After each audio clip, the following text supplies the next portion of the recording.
Okay, I'm into part 4 now of my reasons for rejection, and I want to talk about victim abuse. Well, it is a well publicized fact that a high percentage of the inmates in America prisons were abused children. I can attest to that, being a foster parent and going through some of the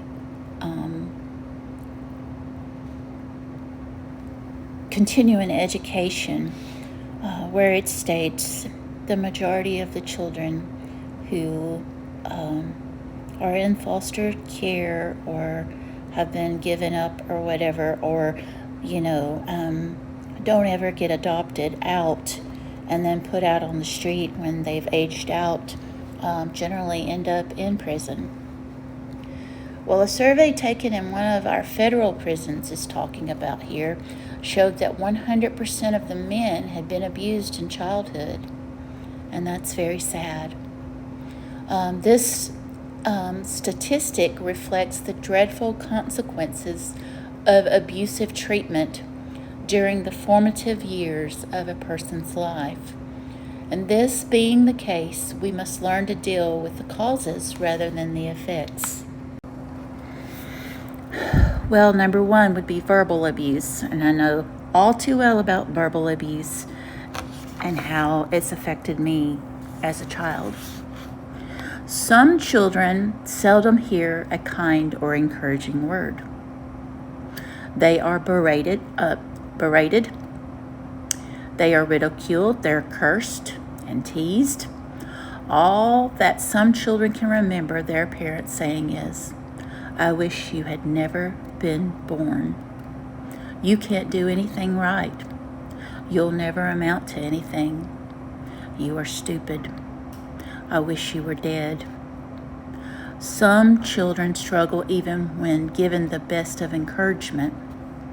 Who can measure the injury that occurs to children who are continually abused with cruel words?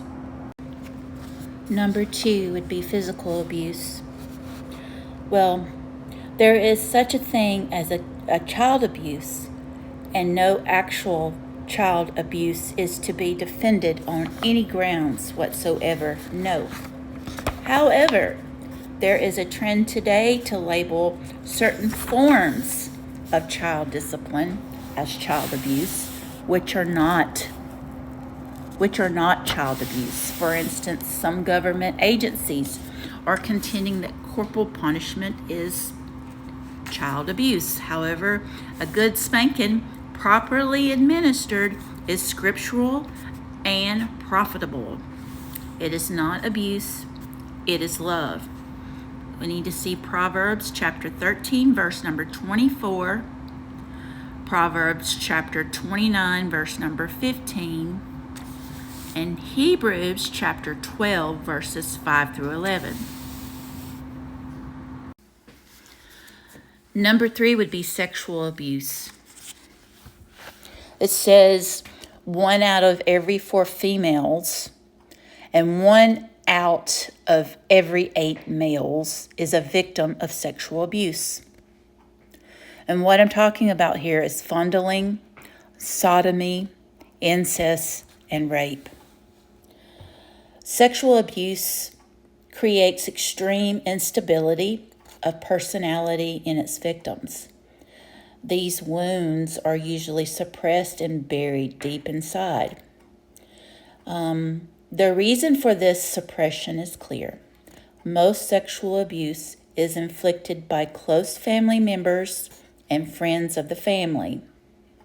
And in order to cover up the shame that might be brought upon a family, the matter is hushed, or the abused child is silenced by threats of, they don't want them to expose the offender.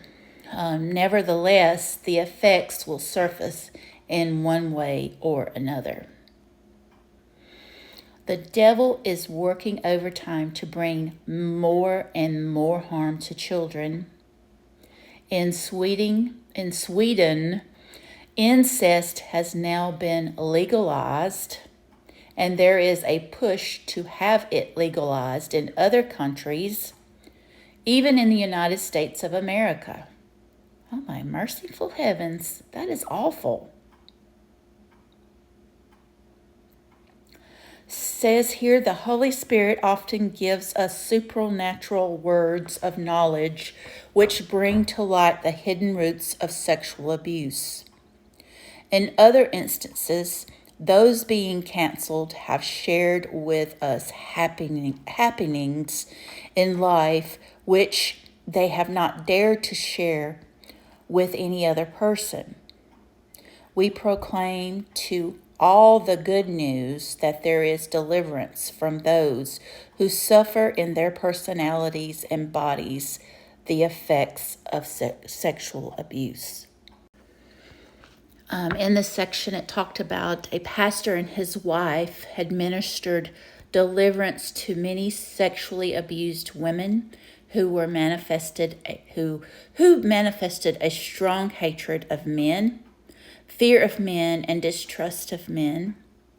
Married women were found unable to enjoy their husbands, not because the husbands had done their wives harm, but because of a carryover of negative feelings and attitudes towards men resulting from sexual abuse in childhood.